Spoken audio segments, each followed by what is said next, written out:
Hello friends, मैं doctor रेखा श्रीवास्तव और आज का ये लेक्चर मुझे थोड़े दिनों बाद पढ़ाना था, पर कुछ बच्चों ने रिक्वेस्ट किया कि मैम ये टॉपिक बिल्कुल समझ नहीं आ रहा है हमें, तो फिर मैंने सोचा कि एक सिंप्लीफाइड वीडियो बनाऊं इस पे। तो बच्चों, हम लैक्टोज ओपरॉन, इसको आप अपनी बोर्ड परीक्षा के लिए भी पढ़ सकते हैं, नीट के लिए भी दे सकते हैं, और जो बच्चे ग्रेजुएशन में अगर क्वेश्चंस आ रहे हैं इससे रिलेटेड तो उसे भी अटेम्प्ट कर सकते हैं। तो हम यहाँ पे जो ओपरॉन है, लैक ओपरॉन, ये ओपरॉन ओपरॉन से हम क्या समझते हैं, ये ओपरॉन क्या होता है, क्यों होता है, किस सिस्टम में ये पाया जाता है, इस चीज को समझते हैं पहले। तो जैसे एक सिंपल सी बात है कि जब किसी को भूख लगती है तभी वो खाना खाता है। अब हमारे पास मान लीजिए कि हम किसी होटल में गए और बहुत सारा खाना पैक करा के ले आए, तो जब हमारे पास खाना बहुत ज़्यादा होगा तो हम क्या करेंगे, हम उस खाने को रखेंगे फ्रिज में, फिर अगले दिन उसे खाएंगे, हम नाश्ता नहीं बनाएंगे। यानी उस दिन हमारा किचन बंद रहेगा, खाना हम नहीं बनाएंगे।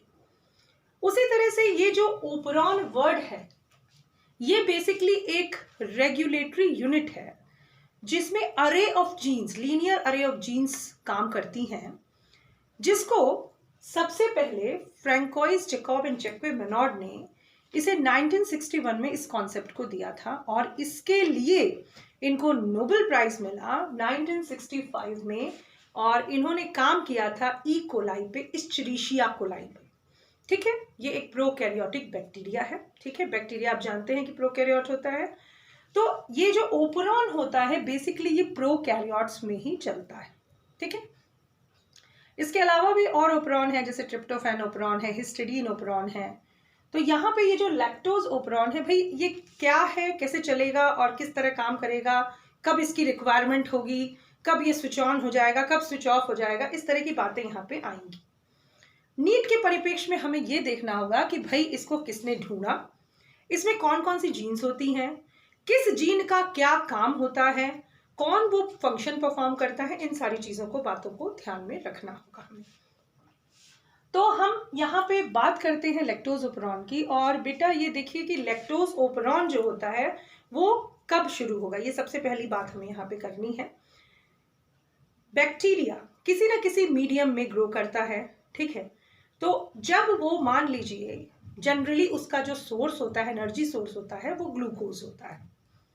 तो ये जो ग्लूकोज अगर बैक्टीरिया के सिस्टम में प्रेजेंट है, ठीक है, तो वो किसी और एनर्जी सोर्स की तरफ नहीं भागेगा। अगर ग्लूकोज नहीं है तो उसके बाद वो बैक्टीरिया जो है आपके सिस्टम में, अगर लैक्टोज प्रेजेंट है मीडियम में, तो वो उस लैक्टोज को तोड़ने की कोशिश करेगा, इसलिए ताकि उसे ग्लूकोज मिल पाए, क्योंकि हम जानते हैं कि लैक्टोज एक डाइसैकेराइड है जो किसमें टूटता है, ग्लूकोज प्लस गैलेक्टोज में, और इस ग्लूकोज को बैक्टीरिया अपने सिस्टम में यूज करता है।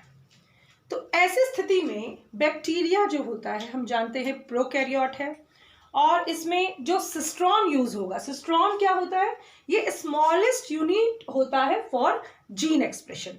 ठीक है, पॉलीसिस्ट्रॉन क्या होता है, जब कोई आपका जीन जो है वो एक सिंगल मैसेंजर आरएनए बनाएगा और उस मैसेंजर आरएनए से वेरियस प्रोटीन्स आपके बनेंगे, माने एंजाइम्स आपके बनेंगे। जैसे इसमें आप लैक्टोज ओपरॉन में आपके 3 एंजाइम्स यहाँ बनेंगे। तो यहाँ पे सिस्टम शुरू करने से पहले हम आपको बताते हैं कि ये जो आप देख रहे हैं, this is a gene segment, cistron है, और ये सिस्ट्रॉन पॉलीसिस्ट्रॉन है, और यहाँ पे कुछ जीन्स का इन्वॉल्वमेंट होगा जो इस ओपरॉन, यानी इसको हम कह सकते हैं this is the linear array of genes involved in a metabolic pathway. ठीक है, ये लीनियर अरे माने जैसे ये प्रमोटर हो गया, ये आपका regulator, I for regulator gene, P for promoter, O for operator, ZY, A are the structural genes which will code for certain enzyme or protein. ठीक है, तो अब भाई इसको नीट में आपका जो क्वेश्चन आता है वो ये आता है कि भाई इसका ऑर्डर क्या हो सकता है। तो इसको याद रखने के लिए सिंपली आप IPO से याद रख सकते हैं। ठीक है, ये आपका रेगुलेटर जीन हो जाएगा, I for regulator gene, P for promoter and O for operator. या इसके लिए पिपोजिया में पहले यहाँ प्रमोटर, फिर ये आपका रेगुलेटर जीन, फिर प्रमोटर, फिर ऑपरेटर, फिर आपका ZYA। ठीक है, ये सीरियल है आपका, इसी हिसाब से आपके एंजाइम्स बनेंगे। तो अब हम यहाँ बात करते हैं कि ये बात हो गई कि फिर पहला क्वेश्चन आपका हो गया कि नोबेल प्राइज 65 में मिला, ढूंढा इन्होंने कॉन्सेप्ट को 61 में, और उसके बाद ये ऑर्डर हो गया जीन का, ये पॉलीसिस्ट्रॉनिक है। और एक और बात, ये जो जीन्स होते हैं ये कॉन्स्टिट्यूटिव जीन्स होते हैं। कॉन्स्टिट्यूटिव जीन्स का मतलब हाउस कीपिंग जीन्स, माने जब सेलुलर एक्टिविटीज चलती रहती हैं तो वो जीन्स जो हैं वो लगातार उस प्रोसेस को चलाते रहते हैं। कॉन्स्टिट्यूट, जैसे लाइकोप्रोन की जरूरत है तो वो चलता रहेगा, प्रोसेस चलता रहेगा, ठीक है।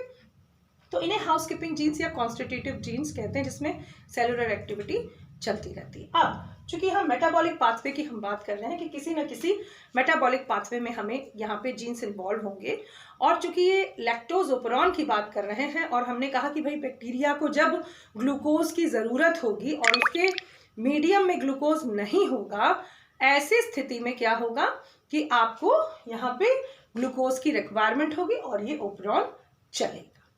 तो आप देखते हैं, देखिए क्या है कि ये जो आपका रेगुलेटर जीन है ये एक प्रोटीन प्रोड्यूस करता है जिसका नाम है रिप्रेसर प्रोटीन। रिप्रेसर प्रोटीन का क्या काम होता है? ये रिप्रेसर मैसेंजर आरएनए बनाएगा और मैसेंजर आरएनए के बाद प्रोटीन बनेगा, और ये प्रोटीन जो होता है वो टेट्रामर होता है।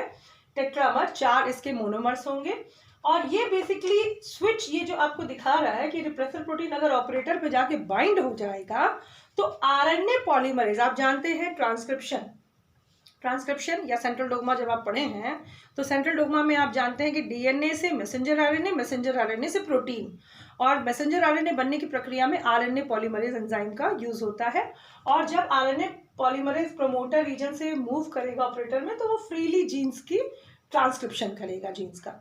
तो ऐसी स्थिति में अगर हम इसको ब्लॉक कर दें, ऑपरेटर रीजन को ब्लॉक कर दें, तो आरएनए पॉलीमरेज मूव नहीं कर पाएगा और जीन सिंथेसाइज नहीं होगा। लेकिन ये स्थिति कब उत्पन्न होगी? देखिए हमारे पास 3 कंडीशंस है। अगर हमारे पास ग्लूकोज है तो ये ओपरॉन नहीं चलेगा, क्योंकि बैक्टीरिया को इजिली वो एनर्जी सोर्स मिल जाएगा और उसे जरूरत नहीं है। लेकिन मान लीजिए मीडियम में ग्लूकोज प्लस लैक्टोज दोनों है, तब क्या होगा? तब भी स्विच ऑफ रहेगा। उस स्थिति में, ये तो दूसरी स्थिति हुई कि ग्लूकोज प्लस लैक्टोज दोनों हुआ, तो आपका सिचुएशन क्या हुआ? रिप्रेस्ड स्टेट में रहेगा। आपके पास ग्लूकोज है तब भी रिप्रेस्ड स्टेट में रहेगा। लेकिन अगर आपके पास ग्लूकोज नहीं है तो क्या होगा? तब रिप्रेस्ड स्टेट में नहीं होगा बल्कि इंड्यूस्ड स्टेट में होगा, ठीक है। अब हम बात करते हैं कि भाई इंड्यूस्ड स्टेट का क्या मतलब है। ग्लूकोज की अनुपस्थिति में, ग्लूकोज जब नहीं है तो लैक्टोज टूटेगा ग्लूकोज प्लस गैलेक्टोज में, लेकिन ये होगा कैसे? इसी को समझाने के लिए आज हम आपके पास आए हैं और हम ये आपको बताएं कि ये एक जीन सेगमेंट है, और इस जीन सेगमेंट में आपका regulator gene, promoter gene, operator gene and structural genes काम करेंगे। जब मीडियम में ग्लूकोज नहीं होगा, ऐसी स्थिति में क्या होगा कि यहाँ पे आपका ये इंड्यूसिबल ओपरॉन हो जाएगा, आपका स्विच ऑन हो जाएगा, और स्विच ऑन होने पे क्या होगा कि जो ये आपका रेगुलेटर जीन है ये रिप्रेसर मैसेंजर आरएनए बनाएगा, मैसेंजर आरएनए के बाद ये रिप्रेसर प्रोटीन बनाएगा, और इस रिप्रेसर प्रोटीन के साथ रियल इंड्यूसर जुड़ेगा जो कि इनएक्टिव रिप्रेसर बनाएगा, और यहाँ पे कोई बाइंडिंग नहीं होगी और आरएनए पॉलीमरेज रन करेगा और आपका स्ट्रक्चरल जीन्स जो है वो सिंथेसाइज होंगी।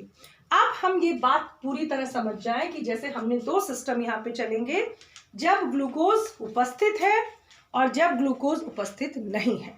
यदि ग्लूकोज प्रेजेंट है तो ये सिग्नल जाएगा कि ये ओपरॉन बंद रहेगा, और अगर ग्लूकोज आपका एब्सेंट है तो लैक्टोज आपका ग्लूकोज प्लस गैलेक्टोज भी टूटेगा और स्विच आपका ऑन हो जाएगा। इसे तरीके से धीरे धीरे समझते हैं।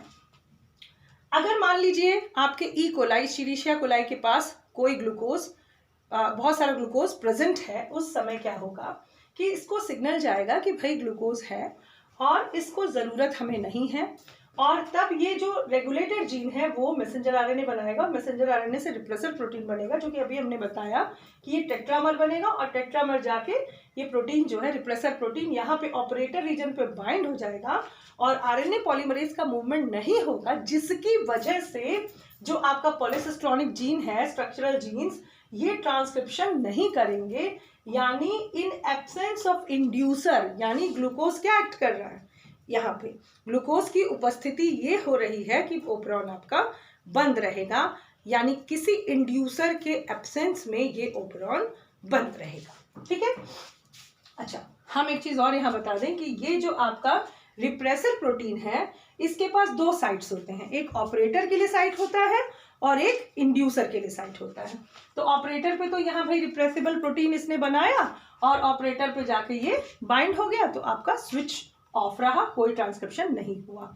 लेकिन मान लीजिए कि अब बैक्टीरिया के पास लैक्टोज या ग्लूकोज नहीं है, तो ऐसी स्थिति में वो क्या होगा, लैक्टोज आपका क्या होगा, लैक्टोज टूटेगा किसमें, ग्लूकोज प्लस गैलेक्टोज में, और उसको तोड़ने के लिए आपको इस सिस्टम को ऑन करना पड़ेगा, बैक्टीरिया को वो इंड्यूसिबल ओपेरॉन को करना पड़ेगा। उसके लिए कैसे ये रेगुलेशन होता है, ऐसी अवस्था में